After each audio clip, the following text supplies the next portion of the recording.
Everyone, चलिए आज बात करते हैं एक ऐसे प्लांट के बारे में जिसे धार्मिक तौर पर बहुत ही ज्यादा महत्वपूर्ण समझा जाता है। तो आज हम बात कर रहे हैं वैजंती प्लांट के बारे में, जो हमारे गार्डन में जरूर होना चाहिए। अगर आपने कभी किसी एस्ट्रोलॉजर से सुना हो तो वैजंती मोती की जो माला होती है या फिर इसका जो ब्रेसलेट होता है, एस्ट्रोलॉजर के हिसाब से उसे अपने हाथों में या फिर अपने गले में जरूर पहनना चाहिए। तो इसे पहनने की सलाह दी जाती है। इसकी माला का पूजा में भी उपयोग किया जाता है। ये जो वैजंती के मोती होते हैं, कृष्ण भगवान और विष्णु भगवान के बहुत ही फेवरेट होते हैं और इसी वजह से इसे गले में धारण किया जाता है। अगर आप इसे ऑनलाइन परचेस करते हैं या फिर किसी लोकल शॉप से भी परचेस करते हैं तो ये बहुत ही कॉस्टली आपको अवेलेबल होते हैं। बट अगर आप वैजंती का प्लांट अपने गार्डन में उगाते हैं तो इससे कई सारे मोती आप 4 से 5 महीनों में हार्वेस्ट करेंगे तो बिल्कुल फ्री में आपको मिल जाएंगे। तो चलिए अब बात करते हैं इस वैजंती के प्लांट को हमारे गार्डन में गमले में किस तरह से उगाया जाता है। इसके जो मोती होते हैं, मतलब इसके जो बीज है, वही बीज मोती कहलाता है। ये बहुत ही हार्ड होते हैं, चमकीले होते हैं, दिखने में बहुत ही ज्यादा सुंदर होते हैं। इस सीड्स के साथ यानी इसके मोती के साथ किस तरह से ग्रो करना है, यही हम आगे देखेंगे। तो इस प्लांट को सीड से किस तरह से ग्रो करना है, इसे दिखाने से पहले मैं आपको इस प्लांट को दिखा देती हूँ और इसके बारे में थोड़ी सी महत्वपूर्ण जानकारी समझ लेते हैं। अब देखिए, इस पौधे को ग्रो किए हुए करीबन 4 महीने हो गए हैं। वैसे तो 3 महीने के बाद ही इसमें फ्लावरिंग शुरू हो जाती है, लेकिन क्योंकि मुझे पेशेंस नहीं था तो जब मेरे हाथों में इसके बीज पड़े तभी मैंने इसे बो दिया था और अब 3-4 महीने हो चुके हैं। इसका सही समय होता है बीज से ग्रो करने का जून से लेकर जुलाई तक। अगर आप जून जुलाई के महीने में इसे ग्रो करते हैं तो सितंबर या अगस्त के महीने में ही इसकी फ्लावरिंग शुरू हो जाती है और फिर जनवरी तक इसके जो बीज हैं, मतलब फल है, वो तैयार हो जाते हैं और जनवरी महीने में आपको इसके जो मोती हैं वो बिल्कुल परफेक्टली मिल जाएंगे। तो अगर आप भी सही समय पर जल्दी से इस प्लांट के साथ मोती पाना चाहते हैं तो जून से लेकर जुलाई तक का बिल्कुल सही समय है इसे सीड के साथ ग्रो करने का। अब देखिए, ये जो मेरे हाथ में आप सीड्स देख रहे हैं यही है वैजंती के मोती। और इसमें जो बारीक बारीक से स्टेम्स या फिर ये जो डंडियाँ आप देख रहे हैं ना, तो गलती से भी आपको इसे निकालना नहीं है, इसी की वजह से ये जो पौधा है निकल कर आएगा। तो इस तरह से अब हमें इसे मिट्टी में आड़ा रख के हल्का सा इसे दबाना है। बहुत ज़्यादा गहराई में इसे नहीं लगाएं, 1 से आधे इंच के गहराई में ही इस तरह से मिट्टी में इसे दबा दीजिए।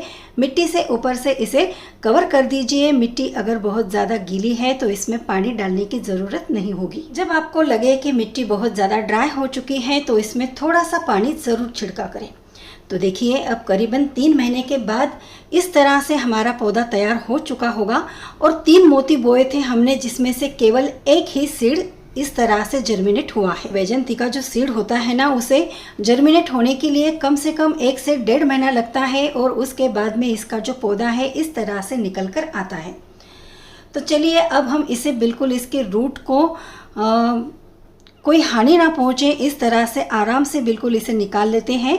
और अब हमें इसे ट्रांसफ़र करना है जिस किसी भी गमले में या ज़मीन पर आपको इसे लगाना है उस जगह में। चलिए अब बात करते हैं इसके सॉइल मिक्सचर की।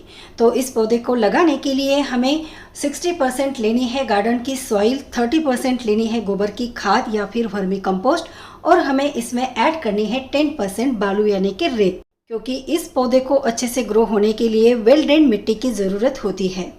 एक बार इस पौधे को हम किसी गमले में या ज़मीन पर लगा देते हैं तो हर 1 महीने में थोड़ी थोड़ी हमें इसमें गोबर की खाद मिलानी ज़रूरी है, तभी ये जो पौधा है अच्छी तरह से इसकी ग्रोथ होगी और इसमें से बहुत ही बढ़िया से मोती निकल कर आएंगे, वो भी बहुत ज़्यादा क्वांटिटी में, एकदम फ्री में।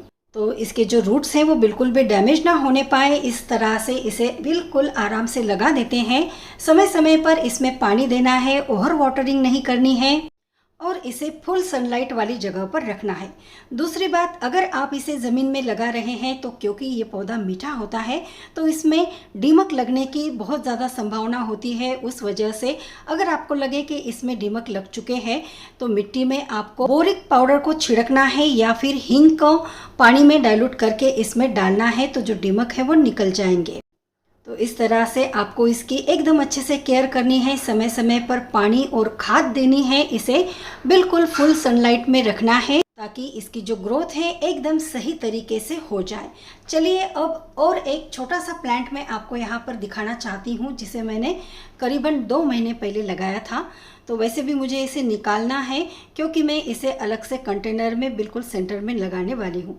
कंटेनर में ऐसे ही लगा दिया था और बिल्कुल सक्सेसफुली ये जर्मिनेट हुआ है। तो बिल्कुल आराम से, ताकि इसका जो रूट है वो डैमेज ना होने पाए, इस तरह से निकालेंगे। और इसके रूट के पास आप देखेंगे, क्योंकि पौधा जो है ना अभी बहुत ही ज़्यादा छोटा है, तो जो मोती हैं अभी इसके जड़ों में जुड़ा हुआ है। तो इस तरह से अगर ये पौधा निकल कर आता है तो घास समझ के इसे उखाड़ कर मत फेंकिएगा। तो करीबन 4 महीनों में आप इस प्लांट की ग्रोथ देख सकते हैं। इसके काफ़ी सारे सूट्स निकल कर आए हैं, बहुत ही ज़्यादा बुशी बना है, घना बना है, इसके मल्टीपल ब्रांचेस निकल कर आए हैं। तो अगस्त से लेकर सितंबर तक इसमें फ्लावरिंग शुरू होगी और दिसंबर जनवरी तक आपको इसमें से ढेर सारे मोती मिलेंगे। गार्डन में शुभ माने जाने वाला, कृष्ण भगवान का प्रिय इस मोती का पेड़ अपने गार्डन में ज़रूर लगाइए दोस्तों, और अपने अनुभव मुझे मेरे चैनल पर ज़रूर शेयर करिए। तो चलिए फिर से मिलते हैं ऐसे ही नेक्स्ट वीडियो के साथ।